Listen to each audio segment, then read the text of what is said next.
विद्यार्थी PDS group online में आपका स्वागत है। मैं आपको कक्षा 9 की गणित का अभ्यास पढ़ा रहा हूँ। आपका रैखिक समीकरण। तो रैखिक समीकरण के पिछले वीडियो में आपको बताया कि रैखिक समीकरण को हल कैसे करते हैं। आज आपको हल करने के साथ साथ बताएंगे कि प्रूफ कैसे किया जाता है कि आंसर आपका सही है अथवा गलत। तो आइए देखते हैं। तो जैसे मान लेते हैं एक सवाल हम लिखते हैं यहाँ पर 2x प्लस आपका 4 बराबर यहाँ पे लिख देते, जैसे 24 यहाँ पे लिख देते हैं। मान लो ये हमारे सामने सवाल हो तो हल करने का तरीका आपको बताएं कि मतलब x का वैल्यू कैसे निकालेंगे। तो जितना चर है वह एक तरफ रहेगा, बाकी अंक एक तरफ जाएंगे। और कल के वीडियो में आपको बताया था कि जो घटा प्लस माइनस में माइनस प्लस में बदलता है और गुणा भाग में भाग आपका गुणे में बदलता है। तो यहाँ पर क्या करेंगे, जो ये हमारे सामने आया है तो 4 आपका कैसा लिखा गया प्लस में, तो इसे अगर हम 75 उस तरफ करेंगे तो बचेगा इधर क्या 2x, 24 अपने स्थान पर है। प्लस अगर हम इस तरफ ला के लिखना चाह रहे हैं तो कैसा हो जाएगा माइनस में, तो माइनस का आपका 4 हो जाता है। जब माइनस का 4 हो जाएगा हम तो इसके बाद घटाएंगे एक बार और इसे ऐसे लिखते हैं तो आया कितना 20। अब 20 आने के बाद यहाँ देखेंगे तो ये क्या है इंटू में लिखा गया है 2x के, तो जो चीज़ इंटू में है उस तरफ जाने पर कैसा हो जाता है बटे में। तो यह क्या हो गया आपका x बराबर 20/2, x बराबर 20/2। अब काटेंगे तो x की वैल्यू क्या मिली 10। तो ये तो हल करने पर क्या हो गया आंसर। अब बात करते हैं कि जो हमारा आंसर आया है क्या यह सही है अथवा गलत है। इस आंसर को चेक करने के लिए क्या करते हैं, उत्तर की जांच। उत्तर की जांच। अब उत्तर की जांच में क्या होता है, जो वैल्यू यहाँ मिली है सीधे सवाल पर रख देते हैं। अगर दोनों पक्ष बराबर हो जाए तो समझ लेना आपका आंसर सही है, अगर दोनों पक्ष बराबर नहीं होते हैं तो आंसर गलत है। जैसे सवाल है हमारा 2x प्लस 4 बराबर 24, तो x की वैल्यू क्या निकली है 10, तो 10 इन पर रखते हैं। 2 तो आपका है इंटू में x के, अब x की वैल्यू कितनी निकली है 10, तो इस 10 को यहाँ पर रखेंगे, इतना हो गया प्लस में आपका क्या बन जाता है 4, तो बराबर आपका 24 तो है। तो यहाँ पे 10 दूना क्या हो जाएगा 20, अब 20 हो गया ये प्लस 4 बराबर आपका 24। 20 में 4 जोड़ भी सकते हैं तो क्या हो गया 24 बराबर 24। तो ये दोनों पक्ष क्या हो गए आपके बराबर, इसलिए कह सकते हैं कि ये जो आंसर हमारा है ये बिल्कुल राइट है, सही है। तो इस प्रकार से उत्तर की जांच करते हैं। तो आइए एक दो सवाल और देखते हैं इसी से आधारित।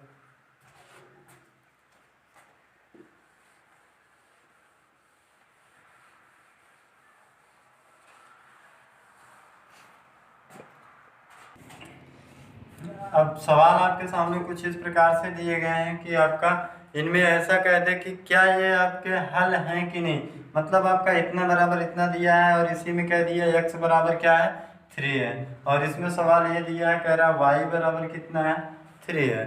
अब इसमें पूछ ले कि क्या ये इसका हल है कि नहीं, रैखिक समीकरण का ये हल है कि नहीं। अगर ऐसा कह देता है तो क्या करेंगे, जो उत्तर की जांच करने की बात अभी बताया आपको कि पहले सवाल सॉल्व करो, फिर आपका सवाल का जो आंसर आता है उसे आप रख दो सवाल में, तो दोनों पक्ष बराबर हो जाए तो आपका सवाल का आंसर सही है। ठीक उसी प्रोसेस से हम इनको देखते हैं।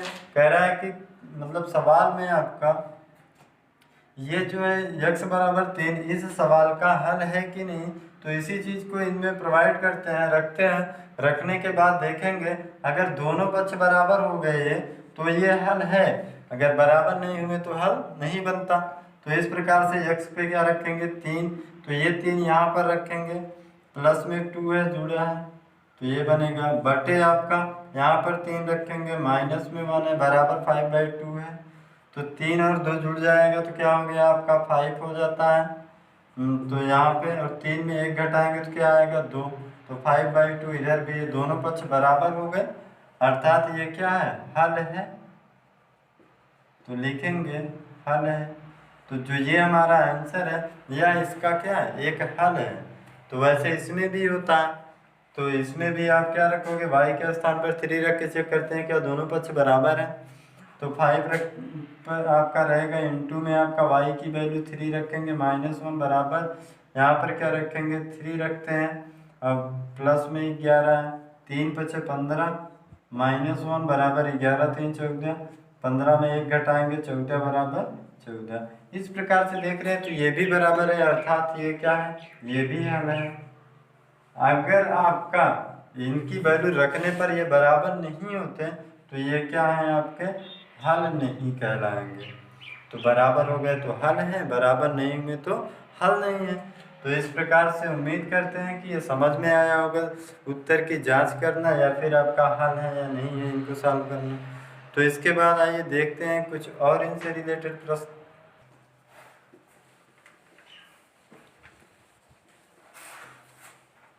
तो इसके बाद जो टॉपिक है वह रैखिक समीकरणों का अनुप्रयोग है। रैखिक समीकरणों का अनुप्रयोग।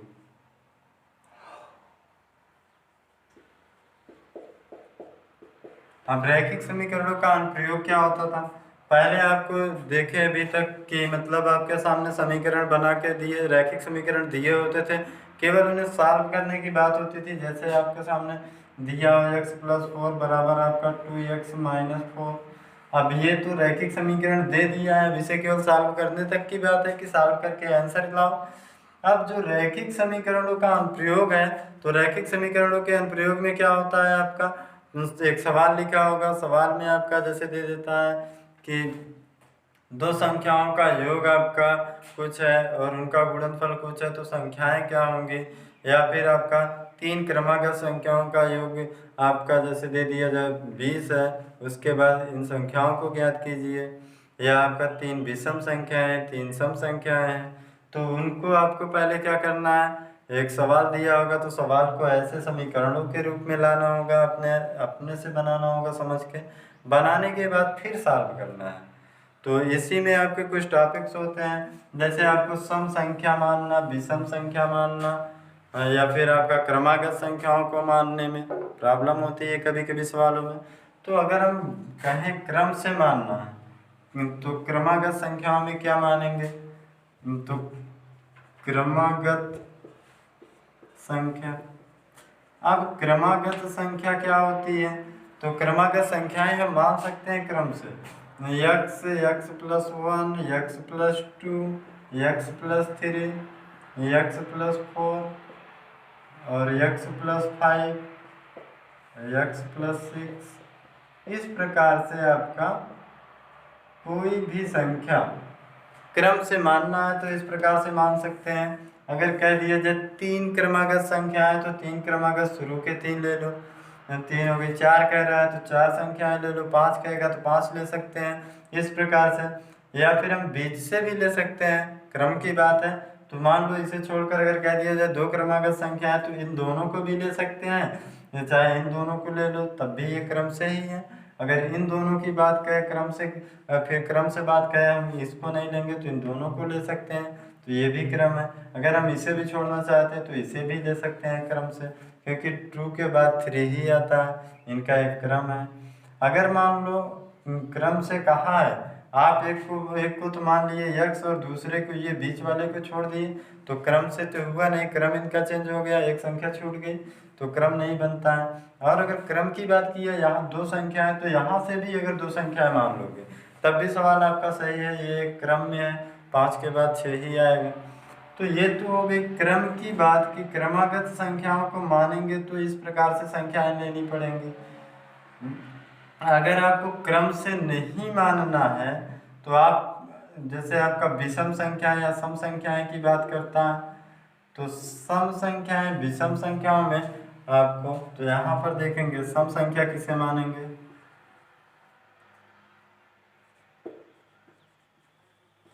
सम संख्या की बात करता है तो आप x मान सकते हो और आपका x + 2 मान सकते हो, इस प्रकार से मान सकते हो। या फिर आपको समस्या ऐसी संख्याओं में हो कि हम सम संख्या किसे समझे किसे ना समझे।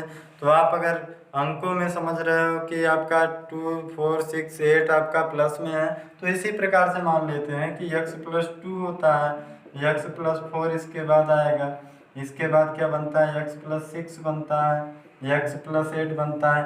इस प्रकार से भी मान सकते हैं। आपका विषम संख्याओं की बात हो गई, तो विषम संख्याओं को मानना है तो आप विषम संख्याओं को भी मान सकते हो। जैसे संख्याएं क्रम से जानते हो कि क्रम संख्या 1 2 3 4 चलती हैं, और यहाँ विषम की बात हो गई थी 1 3 5 7। तो यहाँ पर एक का मतलब हम मान लेते हैं यहाँ पे x+1 से, और x+3, x+5, x+6, x+7, इस प्रकार से हम विषम संख्याओं को मान सकते हैं। यानी अगर क्रम से कहेगा तो इस प्रकार से सम संख्या कहेगा, इस प्रकार से विषम कहेगा तो इस प्रकार से मान सकते हैं। या फिर इसी में आपको जैसे कह दिए दो क्रमागत संख्याओं का गुणनफल, तो दो क्रमागत संख्याओं का गुणनफल की बात किया तो आप इनका गुणा करा सकते हो, ऐसा ले सकते हो यहाँ पे गुणे के रूप में। या कह दिए दो क्रमागत सम संख्याओं का गुणनफल, तो दो क्रमागत इसके बाद सम संख्या कौन आएगी, यही आएगी, तो x+2 और x+4 मान लेंगे इस प्रकार से गुणे के रूप में। या फिर आपका विषम कहेगा तो विषम को भी बना सकते हैं इस प्रकार से। तो ऐसे आपको मानने को, अगर संख्याओं को मानने की बात आती है तो इस प्रकार से मानते हैं। या फिर और कुछ बातें होंगी तो हम आपको सवालों में बताएंगे। फिलहाल आप इसे याद रखिए, क्योंकि इनसे जुड़े सवालें आपको जब मिलेंगे तो संख्याएं कैसी माननी है तो यहाँ से तय कर लेंगे।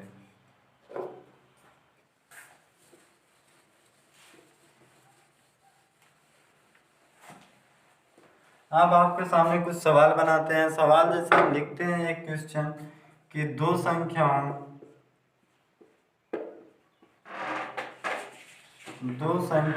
का योग 9 है तथा अंतर 5 है, तो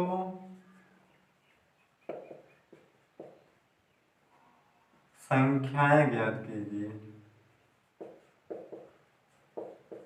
अब सवाल आपके सामने कुछ ऐसा हो कि दो संख्याओं का योग 9 हो तथा अंतर 5 हो, संख्याएं ज्ञात कीजिए। तो यहाँ पर अगर हम बात करते हैं दो संख्याएं अलग अलग होंगी। अब यहाँ क्रम की तो बात आई नहीं है, ना तो सम विषम की बात आई है, तो जो अभी बताए उसे नहीं मान सकते। तो यहाँ अगर हम कहें कि दो संख्याओं का योग आपका 9 है, अंतर आपका कितना है, 5 है। अंतर का मतलब घटाना, योग का मतलब जोड़ना। तो यहाँ पे अलग अलग संख्याएं भी मान सकते हैं, या फिर ऐसी संख्या मानो कि जोड़ने पर 9 आए और घटाने पर आपका 5 मिल जाए, इस प्रकार से। अगर योग की बात करते हैं, मान लेते हैं माना, यहाँ मानने पर ही हल होंगे सब, तो मानते हैं यहाँ पे हल। माना आपका पहली संख्या, अब माना पहली संख्या, हमारे पास संख्या है नहीं तो कुछ तो अपनी तरफ से मानेंगे ही, तो x मान लिए माना पहली संख्या। तो दूसरी संख्या क्या बनेगी, तो दूसरी संख्या आप बनाओगे तो एक x बन गई, तो 9 में x अगर घटाएंगे तो वह दूसरी संख्या हो गई। तो दूसरी संख्या, दूसरी संख्या आप 9 में, अगर ये टोटल आपका 9 है, पहली संख्या हमें पता हो गई कि x है, तो अब 9 में x अगर हम घटा देंगे तो दूसरी संख्या बन गई। तो दूसरी संख्या ये हो गई, पहली ये। अब देखते हैं क्या जोड़ने पर 9 बनता है। अगर इनको जोड़ भी दें x प्लस आपका 9 माइनस एक्स के रूप में, तो जोड़ेंगे x प्लस 9 माइनस एक्स से x घटा 9 तो आए। इस प्रकार से समझते हैं कि ये हमारा जो संख्या मान रहे हैं यहाँ पे, ये संख्याएं उचित हैं, इन्हें मान सकते हैं। अब कह रहा है कि ये संख्याएं माने हैं तो इनका योग कह रहा है कितना होगा, 9 है, और इन दोनों का। और अंतर की बात कह रहा है कि अंतर 5 है, तो इन्हें घटा लेते हैं। तो अंतर की बात कर रहा है, x में हम घटाते हैं क्या, यहाँ पे दूसरी संख्या। अंतर की बात किया है, पहली संख्या में दूसरी घटा देंगे तो किसके बराबर आएगा, यहाँ पे इस 5 के बराबर हो जाएगा अगर घटाएंगे तो। अंतर की बात की है तो घटाने पर ये आ गया। अब ये हमारे सामने क्या बन गया, एक रैखिक समीकरण जो हम चाहते हैं। तो मतलब पहले ऐसे सवाल आते थे जो पिछले वीडियो में बताया, तो उन्हें सॉल्व करके एक्स की वैल्यू ज्ञात की जाती थी। तो यहाँ भी वही चीज़ है। तो पहले सवाल दिया था तो सवाल को हम संख्या के रूप में मान के ऐसा बना दिए एक समीकरण। अब समीकरण बनने के बाद हल कर लेते हैं। तो हल करेंगे तो यक्स माइनस का ब्रैकेट में गुणा होगा -9 माइनस माइनस प्लस होगा, यक्स होगा बराबर 5 इस रूप में। अब यक्स जो चर आए हैं वह आपके सेम है, चिन्ह के हैं तो जुड़ जाएंगे, यक्स एक्स जुड़कर 2x प्लस -9 बराबर 5 इस प्रकार से। तो यहाँ पे 2x बराबर 5, 9 माइनस में है, हम इसे इधर ना लिख कर उस तरफ ले जाकर लिखेंगे तो ये क्या हो गया प्लस में 9। तो 2x बराबर 9 और 5 जोड़ेंगे 14। ये यहाँ गुणे में उधर गया बटे में, तो x बराबर 14/2 काटेंगे तो x बराबर क्या मिला हमें 7। तो जो पहली संख्या हम माने थे वह क्या मान चुके थे x, तो एक आंसर क्या बन गया हमारा 7। यानी संख्याएं ज्ञात कीजिए। तो एक संख्या हमारी पता चली कि 7 है। तो दूसरी संख्या की बात अगर करते हैं तो दूसरी संख्या इसे माने हैं तो 9 है, माइनस में अगर हम 7 रखेंगे तो 9 में 7 घटेगा तो क्या आएगा 2। यानी कि पहली संख्या 7 और दूसरी संख्या 2। तो इस प्रकार से संख्याएं क्या ज्ञात हुई, आंसर आपका ये होगा, एक आपका 7 होगा, दूसरी संख्या 2। तो ऐसे हम मानते हैं, या फिर इन्हें लगाने के और भी तरीके हो सकते हैं, या फिर इन सवालों का एक दूसरा भी नियम बना सकते हैं। तो उन्हें देखते हैं। अगर यहाँ पर ऐसा ना बना के जो ये माने थे अभी ये ना मानकर कोई दूसरी चीज़ मान लेते हैं, तो दूसरी चीज़ मानने का मतलब हमें यहाँ संख्याओं के विषय में तो जानकारी है नहीं क्योंकि क्या होंगी संख्याएं। तो मान लेते हैं कि माना पहली संख्या x हो जाए, दूसरी संख्या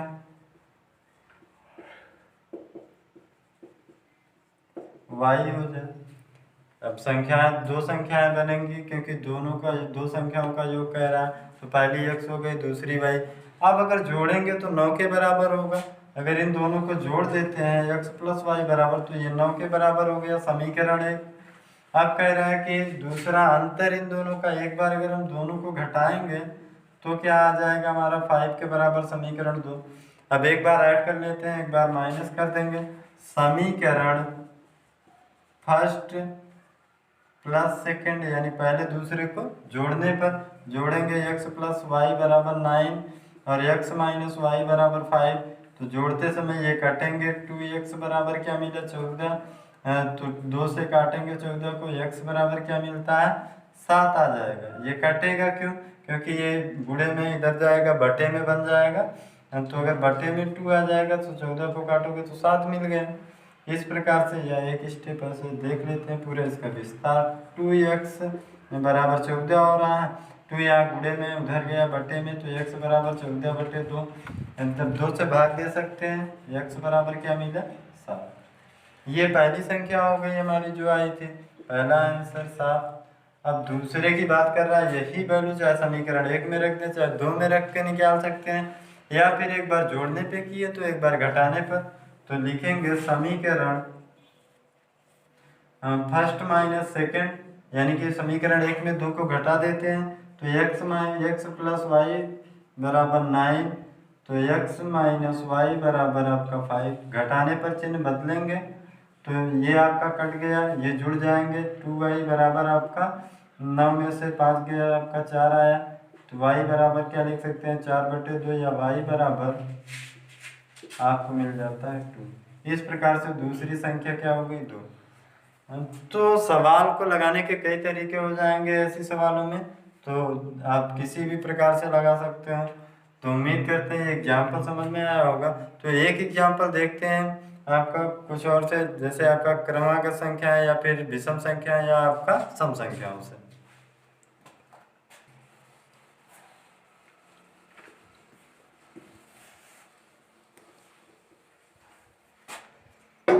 हाँ, दो क्रमागत विषम संख्याओं का योग 20 है।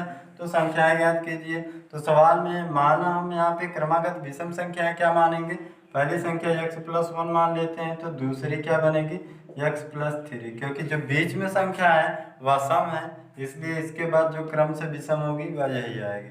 तो दोनों को ऐड करते हैं, क्योंकि योग करने के बराबर कितने का होगा 20 के। तो जोड़ेंगे x+1 प्लस x+3 बराबर क्या बनेगा 20 के बराबर। अब यहाँ पर इनको जब जोड़ेंगे x+1 प्लस आपका x+3 बराबर आपका 20, तो x से x जोड़कर क्या हो जाएगा 2x, 3 में 1 जोड़ेंगे तो 4 हो जाएगा बराबर 20। अब यहाँ पर 2x अपने स्थान पे रहेगा, 20 यहाँ जो है ये आपका बना रहेगा, 4 यहाँ प्लस में है, जब उस तरफ ले जाकर लिखेंगे माइनस में तो 2x बराबर 16 में से 20 में से आपका 4 घटेगा तो कितना आएगा 16। तो यहाँ पर क्या लिखेंगे 16। अब 2 यहाँ गुणे में है, उधर जाएगा बटे में, x बराबर 16 में 2 से भाग देंगे तो x बराबर क्या मिलेगा 8। अब ये x बराबर हमारा 8 मिल गया, तो इसके बाद क्या करेंगे यहाँ पर इसके बाद हम रख सकते हैं x पे क्या 8। जब x पे 8 रखेंगे प्लस में 1 है तो पहली संख्या क्या होगी क्रम से विषम 9 हो गया आपका। दूसरा क्या विषम बनेगा 8 रखेंगे प्लस में 3 है तो क्या हो गया 8 3 11 हो गया। इस प्रकार से तो जो क्रमागत विषम संख्याएं प्राप्त हो गई वह हमारा आंसर में 9 और 11 होगा। इस प्रकार से कोई भी आपका क्रमागत से अगर पूछता है तो ऐसे सॉल्व कर लेते हैं सवाल को। तो उम्मीद करते हैं कि यह समझ में आया होगा। तो आज का टॉपिक बस इतना ही। अगर कोई समस्या होगी तो फ़ोन करना या व्हाट्सएप नंबर हमारे 81 27 14 84 33 पर पूछ सकते हो। तो इनसे जुड़े कुछ प्रश्न होंगे जो हम आपको व्हाट्सएप ग्रुप में देंगे, तो उनके आंसर भी हमारे इसी व्हाट्सएप नंबर पर देना होगा। आज का वीडियो बस इतना ही, धन्यवाद। सब्सक्राइब कीजिए हमारे चैनल को और बेल दबाना ना भूलें ताकि अगले वीडियो का नोटिफिकेशन आपको आसानी से मिल सके।